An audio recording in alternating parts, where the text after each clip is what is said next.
আর চাউমিনটা ভীষণ স্পেশাল। ভীষণ স্পেশাল এই জন্যে বললাম, অন্য কিছু না, চাউমিনের চাউমিন এটা আমার ভীষণ প্রিয়। তবে এর সঙ্গে ওই যে স্পেশাল কথাটা অ্যাড করা, এই কারণে এটা আমি আমার বরকে বলেছিলাম, না ওভাবে বলিনি যে আমার জন্য এটা আনতে হবে, আমার এটা ভীষণ খেতে ইচ্ছে হচ্ছে এরকম। আসলে বাবু হওয়ার আগে আমরা প্রায় রেস্টুরেন্টে খেতে যেতাম, মানে ওই ওর বার্থডে হোক বা আমার বার্থডে বা আমাদের অ্যানিভার্সারি, আমরা রেস্টুরেন্টে যেতাম খেতে। কিন্তু বেশ কিছুদিন ধরে বাবু আসার আগে থেকে প্রায় 1 বছর, আর তারপরেই তো এতদিন হয়ে গেছে আমরা কেউ কোথাও যাইনি, কেউ বলতে আমি আর আমার হাজবেন্ড, তো সেরকমভাবে রেস্টুরেন্টে খেতে যাওয়া হয়নি।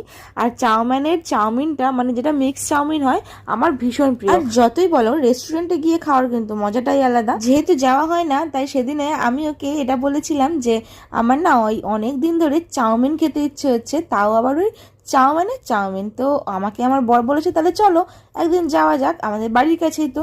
তো আমি বললাম হ্যাঁ, চাউমিন খেতে যাই, আর তারপরে যে চাউমিনগুলো আছে সব আমার বাবু ফেলে দিক, ওকে রাখবো কোথায়, ও তো আমাকে ছেড়ে বেশিক্ষণ থাকতেও পারে না, ওকে রেখে যেতেই পারবো না, আর এখন হবেই না, সেই 2-3 বছর না হলে যেতে পারবো না।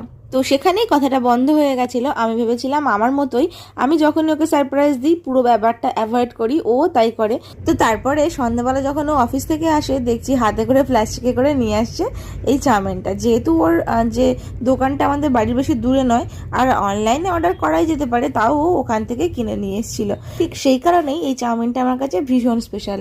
আসলে আমি এটা দেখেছি, আমি যখনই কোনো কিছু আবদার করেছি, সেটা রাত্রি 10টা হলেও ঠিক চেষ্টা করে সেই জিনিসটা কিন্তু আমাকে খাওয়ানোর বা আমার জন্য নিয়ে আসার।